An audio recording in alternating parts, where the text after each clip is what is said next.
Yes, sir, Kid Awesome. What's going on, fam? What's going on? Talk to me. I know y'all on their way to the airport. We were just looking at Twitter, looking at some of the trash talking. I just showed the people the video of you having the blisters under your feet. What happened during the fight? You did win every round. Of course, you know I was critical, but I was critical on Jonnie Rice as well. But not knowing what happened to your feet in the fight. So, talk to me, man. Explain to me what was going on. Oh shoot, none. I just didn't get to break in some shoes, and I wore them, and it's kind of a little too small. But I try not to let it affect my performance because at the end of the day, it's boxing. Stuff gonna happen. You gonna have injuries, and I just tried to do the best I could and try to get them up out of there because my feet was burning. And what round did the skin peel off your feet? Like the second round, I threw like a hook, and as I threw the hook, I missed it, but I turned on it and like I felt it like come off. My right foot, I don't know what round that was. I didn't feel that one until like later on. Sixth round on that one. Yeah. So what was going through your mind? I mean, you dominated the fight, but what was going when you felt your feet? You knew something was wrong. Did you know automatically that the skin had peeled off your feet? Was your feet sliding in the shoe? Oh yeah, because I know because it happens in training sometimes. So I already knew what was going on, and then like it didn't really affect me. When I walked back to the corner, it was like then I started feeling it, but then I realized I couldn't really move my feet that well because it was bad. Like every time I tried to turn my foot, it getting worse and worse. Okay.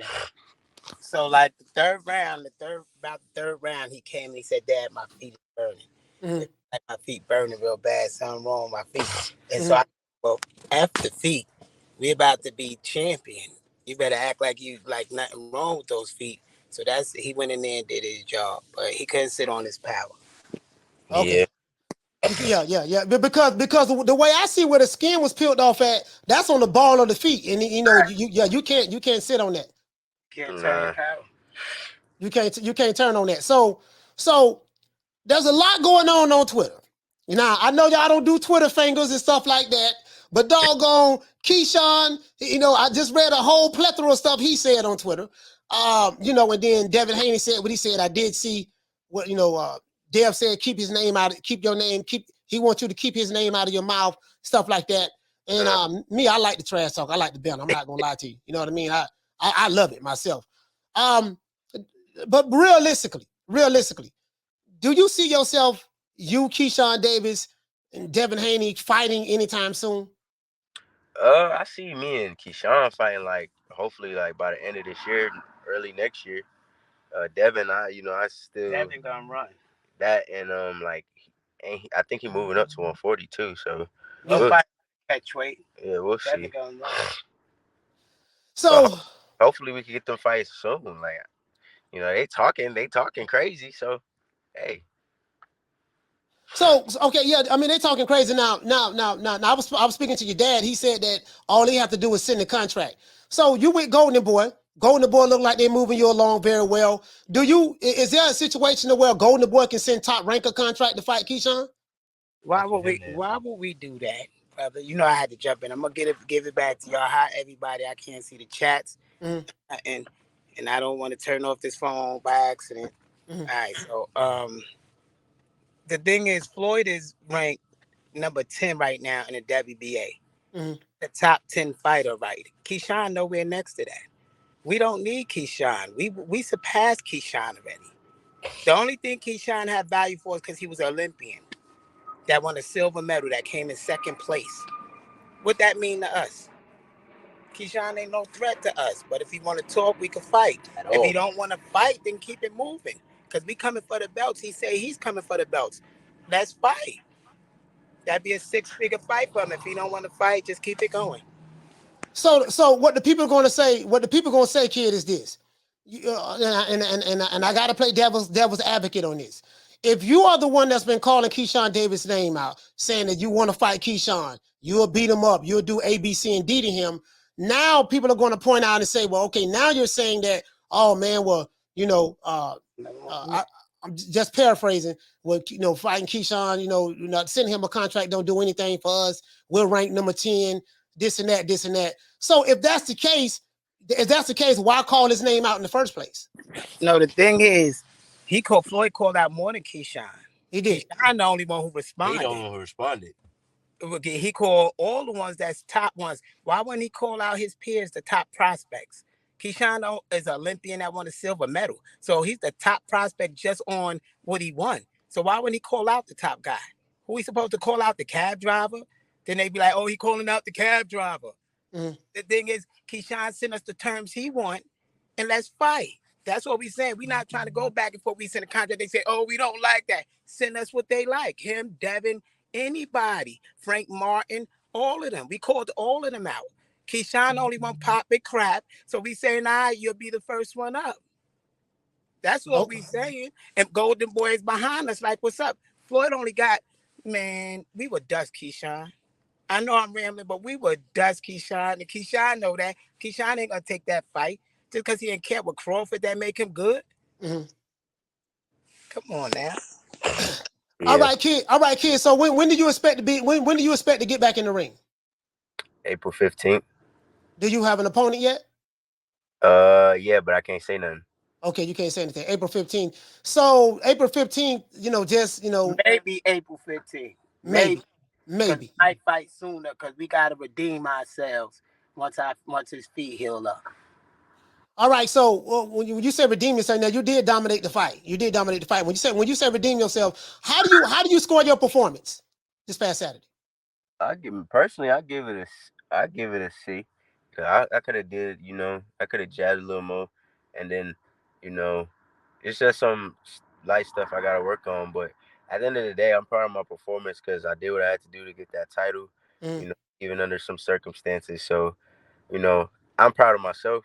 And I know my team is proud of me, but we got some stuff to work on. Yeah. Hold up. Go ahead. Now my views is different. I feel y'all seen one of the greatest boxing performances of all time. He only got hit 12 times in 10 rounds with both feet messed up. And so people talk about, he got caught with his chin up. How many times? How many punches he blocked though that round? They said that the average round, the commentators, is Floyd only get hit like 4 times in that average round.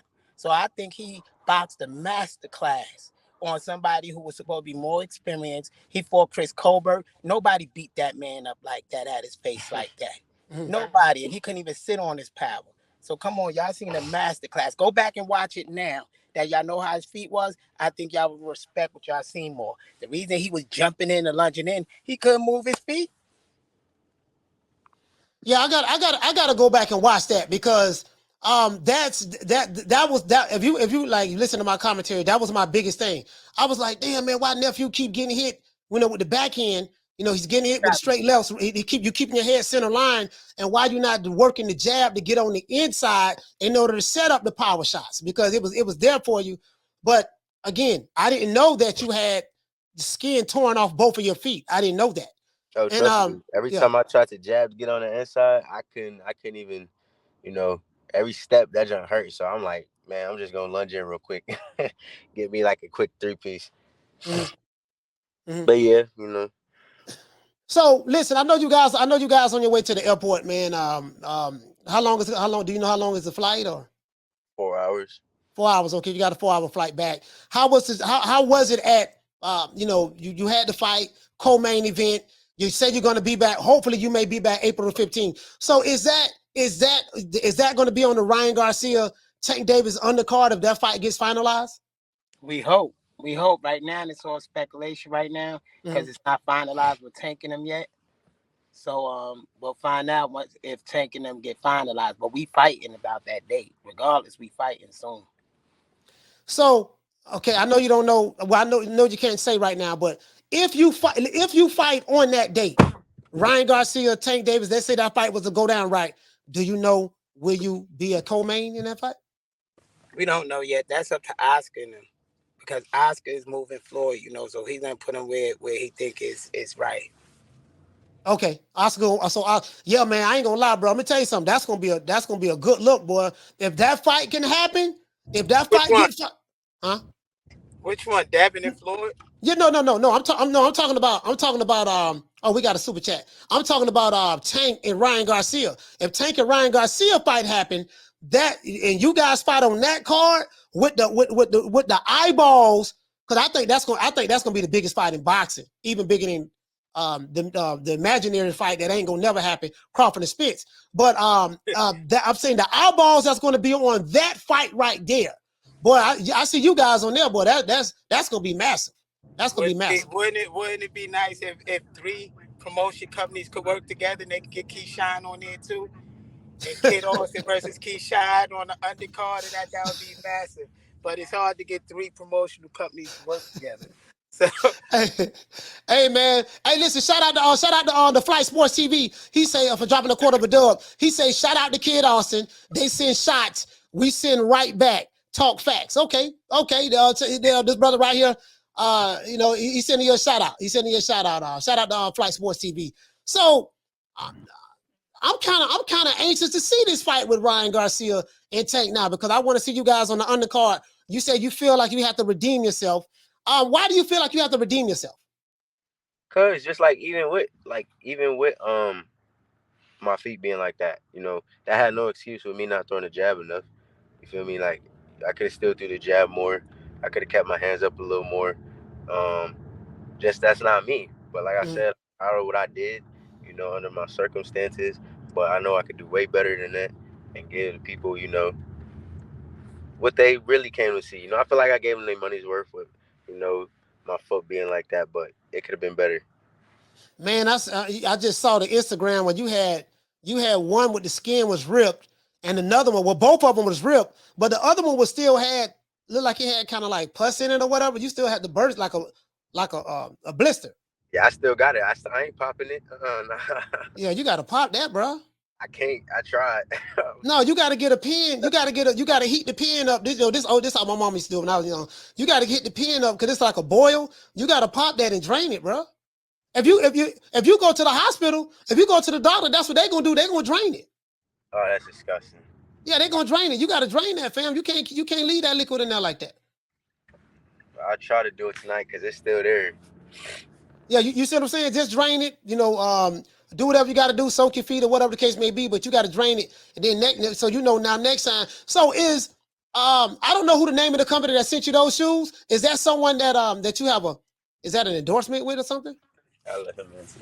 Now, to be politically correct, I must say we always wear their shoes, and nothing ever go bad with their shoes. So the thing was, every product can have a defect here and there, and it could have been the socks. I think we got to get thicker socks or a larger size. So I think that was more on our part. The size must have been a little too small, so when he turned it, he didn't have room in his shoe to turn, and they said the last minute, so they like we had time to change it. We got it the day. So we know it's time to change it. So we had to fight under those conditions. He didn't even get a chance to break them in or anything. That would just put them on and put them on the ring. And we didn't even know if the socks was correct. So either way, it's a learning experience for both of us. And we look forward to the next one. All right, so you got one fight in the can already in January. I know you told me you're looking to have at least 2 or 3 more fights this year, being very active, which is good. I do like the activity. I'm hoping like I'm a nephew. I'm hoping like hell you can get on that. If y'all get on, well, it ain't no if. I do know if that fight happened with Ryan Garcia and Tank Davis. The reason why I'm more excited about that fight happening now, again, because for the sport of boxing, us fans want to see this fight.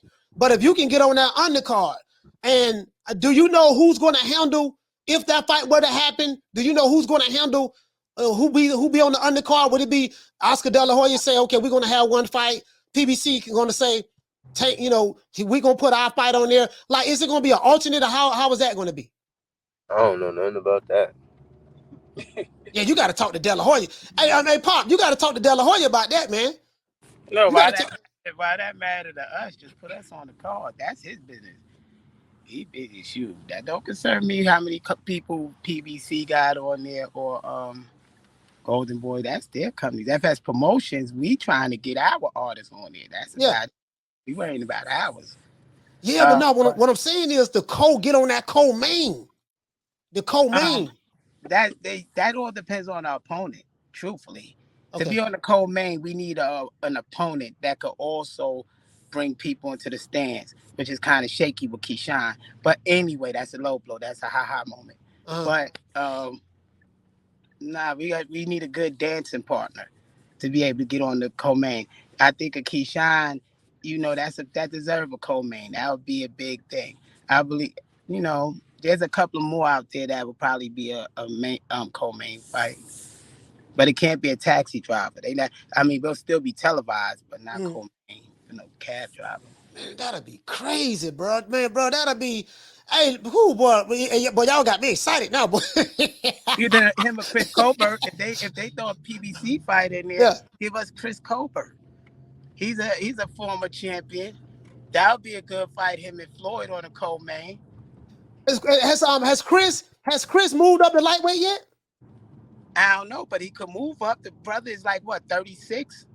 35? Yeah. I'm joking. But he's up there in his 30s. He on his way out. He need a good fight, a good youngin'.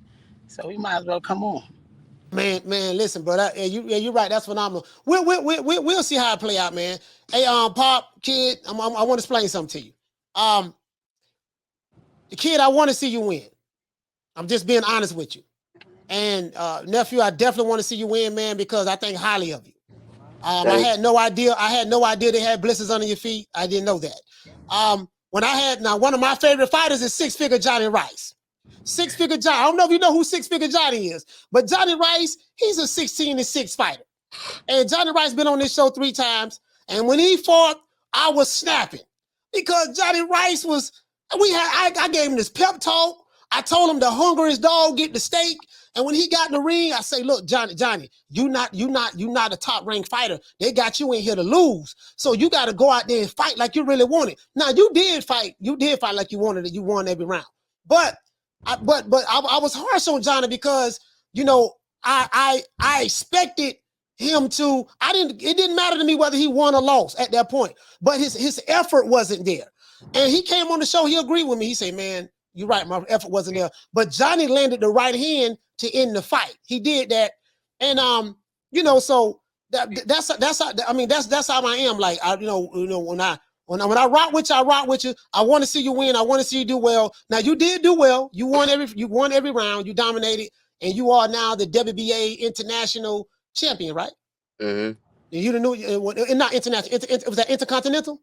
International. Okay, WBA international champion. So right now, you're going to have everybody gunning for you. Everybody talking about you. You're going to have fans of Keyshawn Davis talking about you. You're going to have fans of Devin Haney talking about you.